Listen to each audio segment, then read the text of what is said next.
करती है जब वो किताब खरीदती है, दाल खरीदती है, चावल खरीदती है, आटा खरीदती है, कपड़ा खरीदती है, सब पे वो टैक्स देती है। केंद्र सरकार खुद 255 लाख करोड़ के कर्ज पे है। तो आप जिस समय कहते हैं, अभी 9 दिसंबर 2024 को इन्हीं जस्टिस सूर्यकांत जी ने कहा था, इनकी बेंच ने, कि आप राशन फ्री में क्यों दे रहे हैं। केंद्र सरकार ने कहा था हम 81 करोड़ लोग को दे रहे हैं, तो उन्होंने ये टिप्पणी की थी। आपकी बात एकदम जायज है मैडम। मैं इस बात को मानता हूं कि जिन्हें हम मुफ्त रेवड़ी बोलते हैं वो नहीं देनी चाहिए। और सवाल ये भी है कि ये चुनाव के समय ही क्यों आती हैं। लेकिन फिर सवाल ये भी उठता है कि चुनाव के समय में जब कोई पिटीशन गई, अगर कोर्ट ने कहा, कोर्ट इस बात को बोले, जैसे कोर्ट ने कहा ना, आप ही की बात में सुन रहा था कि राजस्व का 25% विकास में खर्च करे, कोर्ट इस बात को निर्देशित कर दे। हमारे यहां संविधान के अंदर जो वेलफेयर स्टेट की धारणा है, उसमें मैडम कोई कैपिंग नहीं है। मैं राजनीतिक बात नहीं कर रहा हूं इस समय, उसमें कोई कैपिंग नहीं है। कहां आप देंगे, कैसे देंगे, क्यों देंगे, ये कहीं कैपिंग नहीं है। 2 लाख का लोन 10,000 रुपया सीड मनी के रूप में बांटा गया बिहार में, लेकिन ये बताया नहीं गया कि सीड मनी लोन लेके वर्ल्ड बैंक का जो लोन है उससे 10,000 रुपया सबको ट्रांसफर किया गया। अब अगर हमको रोकना है इस बात को, तो निश्चित तौर पे शेयर को भी देखना होगा, स्टेट और सेंट्रल गवर्नमेंट के, कोई भी सरकार रहे सत्ता में, उनके रेवेन्यू जनरेशन को भी देखना होगा, और उसके बाद साझी तरीके से हमको रोजगार पैदा करने होंगे।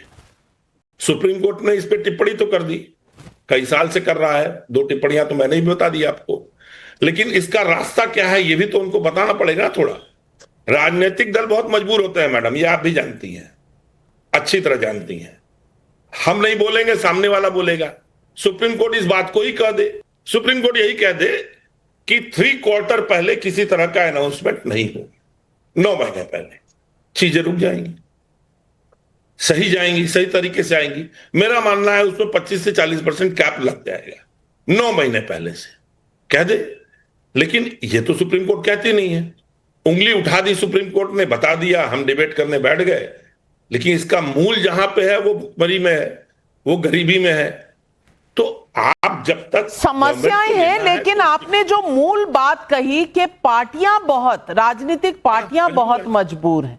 अब मैं शिवम त्यागी आपसे पूछूंगी, ये तो सही है कि किसी एक पार्टी, वैसे रत्नाकर त्रिपाठी जी, मैंने ग्राफिक्स में सारे स्टेट्स डाले थे, एक एक को पढ़ा नहीं था, लेकिन आपकी ऑब्जेक्शन है इसीलिए सिर्फ क्लियर कर रही हूं कि ग्राफिक्स में सब स्टेट्स का था। कुछ मैंने पढ़े क्योंकि तमिलनाडु का केस था आज, इसीलिए तमिलनाडु पढ़ा।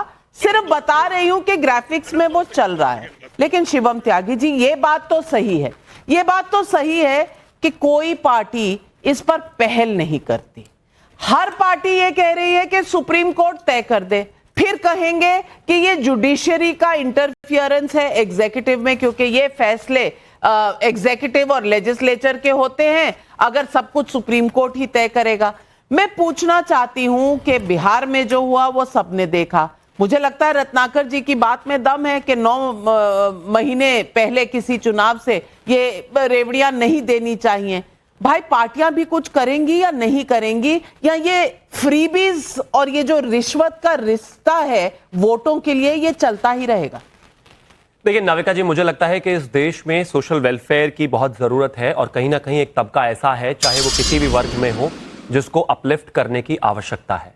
मैं मानता हूं कि उसको लेकर तो सुप्रीम कोर्ट और खासतौर पर सीजेआई ने यह कहा भी है कि हाँ, जरूरतमंदों की जिम्मेदारी है राज्य सरकारों की, लेकिन हाँ, इसमें कहीं कोई दो राय नहीं है। इसको कितना बेहतर किया जा सकता है उसके लिए कलेक्टिव प्रयास होना चाहिए, और उस प्रयास में मैं मानता हूं केंद्र और राज्य सरकार सभी की जिम्मेदारी है। लेकिन रत्नाकर जी ने जो कुछ फैक्ट्स रखे और वो आए बाएं साएं बताकर और आपको गलत बताकर चुपचाप निकल गए, उन्होंने शायद देखा नहीं कि वो क्या बोल रहे हैं। उन्होंने कहा कि भारत पर जो सरकार पर है उसका कर्ज का ब्यौरा दे दिया। कर्ज का ब्यौरा तो दे दिया, लेकिन हमें सरकार कैसी मिली थी और हमें सरकार कैसी चला रहे हैं उस पर भी बता देना चाहिए था। 2014 में इस देश का फिस्कल डेफिसिट, राजकोषीय घाटा 4.5% था, जो आज 2026 में घटकर 4.4% है, कम ही है। अब कर्ज पर भी आ जाते हैं। 2013 में भारत की जीडीपी थी 1.6 ट्रिलियन और कर्ज था 35 लाख करोड़ का, जो कि जीडीपी का 23.3% था। और आज भारत की जीडीपी है 4.27 ट्रिलियन और कर्ज है 63 लाख करोड़, जो कि टोटल है 19%। यानी कि जब भी आप कर्ज का ब्यौरा देते हैं तो उसके पैरेलल उसका जीडीपी साइज भी बताते हैं। 1.6 ट्रिलियन आपके जमाने में, 4.27 ट्रिलियन हमारे जमाने में। कर्ज बढ़ा है लेकिन जीडीपी उससे 3 गुना रफ्तार से बढ़ी है, जो कि पहले 23% कर्ज था, अब 19 पर। आगे आ जाते हैं। इस देश में क्लासिक एग्जांपल राज्यों में कुछ और है कि फिस्कल हेल्थ कैसी है लोगों की। आपने पंजाब का भी नहीं बताया, लेकिन रत्नाकर जी को उसका दर्द नहीं हुआ है। वो पंजाब लौटा एक ऐसा राज्य है जिसका राजकोषीय घाटा तो 4 है ही है, फिस्कल डेफिसिट तो, और जीडीपी का 44% लोन है।